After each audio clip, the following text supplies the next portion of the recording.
Germany can be unusual in an attractive and interesting way, aka Quirky. In this video, we talk about 9 quirky things that I stumbled upon in Germany. Hey, my name is Jen and I'm from Guatemala. And mine is Yvonne and I'm German. And together we're from simplegermany.com, where we create English content to empower internationals to settle into life in Germany more smoothly. Quirky in German means komisch, eigenartig, sonderbar. Okay, I would say komisch is more like weird. And I would like to point out that I'm not talking about weird things. I'm talking about quirky things. So they're like these unusual things that, as we mentioned at the beginning, they're like attractive. They stand out. They're interesting to me. Number 1 is quotation marks. Actually, throughout the research for this video, I was super surprised because it seems that this is a punctuation mark that has so much love from like all historians and people that study like languages and stuff, to the extent that there are theses and books written just about quotation marks in the world, not just about Germany. And it turns out that every country, or almost every country, has a different way of writing quotation marks. Of course, Germany being one of them. So let me explain what I'm talking about. In Guatemala, and I would argue the majority of all of the Americas, I would say almost 100% because I cannot guarantee it, but I think our quotation marks are both 2 commas at the top, like this. However, in Germany, when you write quotation marks, they are like... So one goes at the bottom and the other one goes at the top, which I think is super crazy. And apparently the first finding of these quotation marks like this were in a book from like the 1500s, actually from a book written in German. So it's super crazy. There's no explanation why that happened. It just happened. So my quirky thing is that, first of all, of course, the quotation marks are like this. Like this, actually, I think. Bottom first, top last, no? Yeah, but if I'm reading like this... The interesting thing is that the quotation marks that are like this... I would argue like this, because I think it's the bottom first and the top last. Depends how you're reading it, right? But let's say like this. So the quotation marks like this when you write. But when Germans say air quotes, they go like this. So I'm like, then shouldn't we be consistent and then do air quotes like this? I don't know. That's just, food for thought. It's a Jen thing, I would say. Jen being the techie person that she is. Number 2 is keyboards. And in that being said, I mean like computer or typewriter keyboards, not the piano type of keyboard. Yeah, fair point. So if you did not know about this, why should you, right? But actually, I am a professional typewriter. I studied for a few years how to be a professional typewriter. So I have a diploma, whatever. Needless to say, what I wanted to point out with this is that I can handle a keyboard pretty well. I can even like type with my eyes closed and I know where things are. However, in the German keyboard, that doesn't work that way. So I had to research what is the deal with this. As it turns out, there's again a tons of variations of keyboards, and it turns out like who was the inventor that had the most popularity, the keyboard that gained the most popularity. And the most popular keyboard in all of the Americas is what is called the QWERTY keyboard. And that's because the top letters are the QUERTY. Versus in Central Europe, Germany of course included, is the QWERTZ keyboard, which is the QUERTZ at the top. Because the letter Z is a lot more important than the letter Y. Needless to say, when I went to the US, that I always spelled my name Zwon. Because, I had to get used to the Y and the Z being in the opposite places. Another interesting fact is that the T and the Z appear next to each other, but actually when you write accordingly, you actually use 2 different hands for it. So the reason for this is that back in the day, because in German, you have T and Z also, TZ, which is a very common combination. So having it with different hands would produce a delay in the writer, versus if you would have it in the same one, you would have the situation, if you know what a typewriter is and how it used to work, is that then you would have the letters jamming when you were typed too fast. So that's also an interesting thing. Additional to that, you of course have the letters, which I'm not going to even attempt to pronounce. Ö-Ä-U-S-Z or scharfes S. Mm-hmm. Another interesting design criteria is that the Z and the U are also next to each other because zu, it's a very, very common word to write in German. So that would make it easier for people to type it faster. So pretty much the keyboards get adjusted to what is being used most in the language to have an ease of typing. I mean, it makes sense. It makes sense, which is super interesting. Another quirky thing is that actually the key control, CTRL in German is? Steuerung, STRG. Another interesting thing is that if you want to write the @ sign, it's not just a simple shift 2 as you would do in the QWERTY keyboard. It's an Alt, Gr, and like the Q or sometimes the L, depending on Mac and Windows. It is a bit more complicated, maybe because, the internet was a bit slower in Germany. True. Number 3 is, how do you wish good luck in Germany? Like this. So in a lot of countries, actually, you do it like this. But in Germany, you do it like this. I also had to do some research and be like, why is this the case? So instead of, let's like just not show it, but instead of crossing the fingers, we in Germany, we actually say, I'm pressing my thumbs. Ich drück dir die Daumen. Or ich drück dir beide Daumen. Like I'm pressing both thumbs. It's like, that's like the good luck for you. Exactly. Or I'm going to punch you, depends on the country that you're coming from. So apparently, in the countries like in Latin America where Christianity was like a massive thing as well, I think Germany as well, but things evolved a little bit different, is that you would do this as a sign of like the cross, which would mean like a blessing or good luck. So some historians claim that that's how this started. However, this is an interesting one. And that's because back in the day, it was thought that this thumb was actually evil or the devil for some reason. And when you hid it away, then you would like protect yourself from like the hiding demons. the evil, and therefore you have luck. Yeah, and that is super interesting. Another interesting story that I found, we don't know which one is true, which is not, right? This is what the internet says, is that back in the day during the gladiator competitions, whenever the gladiator was about to kill the other warrior, if the crowd would go like this up in the crowd, this would represent the sword, and this would mean put the sword back in the holster, so like don't kill him. Meaning also like protecting the warrior and good luck to the warrior to not to die. So in Germany, if someone goes like this, it's not that they want to punch you, it's more like, hey, good luck. Number 4 on Jen's list is the finger counting, or also known as dactylonomy. And we have shown this multiple times on this channel, and I think this is one of the most widespread and wide-known differences. Also thanks to Inglourious Basterds, where it's kind of like one of the most decisive scenes. Yes. But what we're referring to is that in Germany, we count 1, 2, 3, 4, 5. And in the Americas, we count 1, 2, 3, 4, 5. So it happened to me once, actually. It was in Hungary where I ordered 1 chicken breast and I got 2, of course. So that's not just a German thing, but a European thing. Yes, seems like it.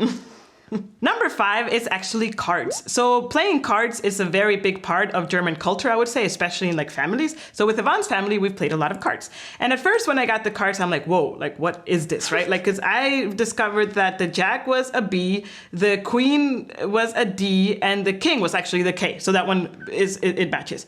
And as it turns out, I also had to do some research. Originally, the cards came from Egypt. And they were originally 3 male figures as the face cards, they're called, like the top 3 cards. However, the French decided to drop 1 male figure and then introduce a dame, or a queen.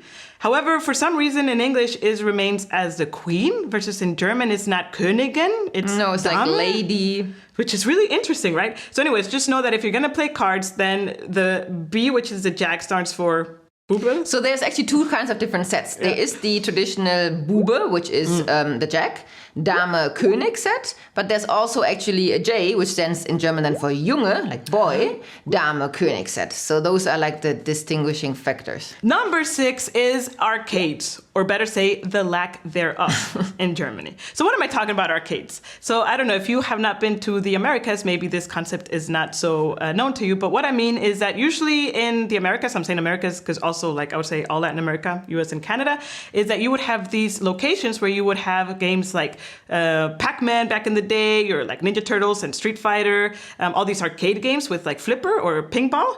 And it would be so much fun just to go and spend money as a kid and play those games. So I would pretty much say like a casino for children in a way. See, that's where it starts. So listen, so this became a very big thing in the 70s worldwide, including Germany. However, in the 80s, a law was passed saying that all these games were games of chance. Or like Yvonne just said, casino games, meaning that only people or adults, pretty much 18 years and older, would be able to play these games. So all these games were put like behind like closed walls. And I would argue now the casinos that we see on the street, I don't think they're that much fun on the inside. They look more like really like betting establishments and not a place that I can go play flipper. Yeah, like the usual like slot machines and like other colorful light game machines also. Now I didn't know about any of what Jen researched. All I know is that like these, I wouldn't even call them casinos, because a casino is like in Germany, the stigma is a very fancy, you have to dress up and it's a very like special occasion that you go there. However, all these like arcades, but for adults. I mean, I don't even know how to call them in English. In German, they call it like Spielhöhle or like Spielhalle. They are more like the stigma or the image is not so good. Like you would never go there just as a hobby or anything. And usually you would go there if you're maybe like addictive or anything. So the image that was portrayed in German society, at least when I was growing up, was a negative one. However, I would say if you do jack, like these slot machines and stuff like that, I can understand that. But these are like video games at the end of the day. One article that I read also says that German parents were super like against people or kids spending so much time in front of a screen, especially when some of the games are actually quite violent, right? Like Street Fighter or like Mortal Kombat and stuff like that. So it was very interesting that then this law was passed and then they're like banned from like society. There are some exceptions nowadays in the 2020s. There's like a big Gigacenter, I think it's called, in Cologne, where they have some arcade games. There are a few popping up here and there, but they're not by far as popular as in other countries. I remember on one trip we went with Ivan to a barcade, actually, which is that was cool. Really cool, because it's like an arcade, but also for adults that you can drink beer while you're playing, which is actually a lot of fun. And I couldn't get Ivan out of there, actually. I was like, Ivan, it's time to go. I want to keep on playing. I'm like, but it's time to go. Please, one more game. So actually, you were super hooked at it. Yeah, because it's a lot of fun. Do you know of any arcade in your city, meaning in Germany? Also, if you know like an arcade place nearby, let me know so I can actually go there and play. Thanks. Number 7, interestingly enough, is nail clippers. What? So this actually turned out to pop up during a conversation with actually a Mexican friend who is with a German partner. And we're talking about cutting nails for whatever reason.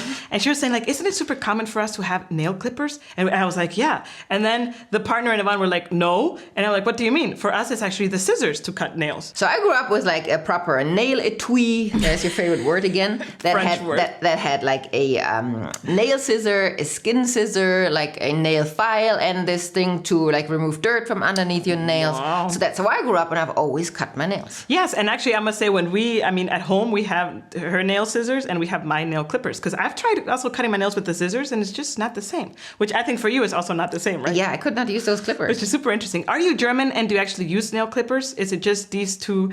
Because I don't have data to actually prove this. So I would like to know if you're German and you prefer scissors to cut your nails or nail clippers. Thank you.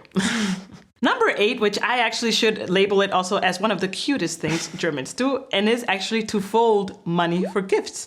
I also, again, don't have any data to prove this, unfortunately. However, I have realized in multiple birthday parties or weddings, or even for our wedding, that when we received money, or people receive money, the preparation for the money is just so beautiful. Right. So the thing is that, I would say our perception of just gifting money is like boring and too easy. Right? And it's like, here you have 50, here you have 100, whatever. And that's not cool. That doesn't live up to the occasion. So that's why I would agree, for Germans, it's an art to build gifts out of money, to, first of all, put effort in it. Second of all, make it cute. So there is actually tons of YouTube channels run by Germans that explain how to fold money in different kinds of shapes and sizes. And yes, any gift that we have received or that we have given to Germans, that per se, like to foreigners, actually not. We also fold or build in a concept of a theme. Let's say someone likes a car, you would like, maybe put the money somehow in a car construction. I don't know what. Yeah, or sometimes the example I have is that there's like this car that you can buy, and for the just married, like you have the line of just married, and it's like money, but in a small scale. For us, for example, one of my favorite wedding gifts was that we got a bowl filled with sand, and like it looked like a beach kind of, and in it was a treasure box, and in it were like coins. And all golden coins. That was actually the money that they were gifting us. That was super treasure. cute. So that's really, really, there are tons of ideas for it, yeah. Yeah, again, I don't have data to back this up, but this is just experience. I don't know if also it's a regional thing. I would say not, because I've seen this in other parts of Germany too. Now, number 9 is actually the way one gets onto bicycles. And yes, you know by now, hopefully, that we love cycling. Yeah. However, every once in a while, we observe, and Germans love to observe people, so we observe people, cyclists per se, and the way they get on the bike, for us, it's just we're racking our brains. How is that even possible? Like, how don't you fall off? How is that comfortable? And what we're talking about is like the single-footed rowway or step and swing. And I didn't grow up learning that, maybe also because I never Like I always rode mountain bikes and want to be like cool and hardcore, and that just was way too wobbly. I don't know.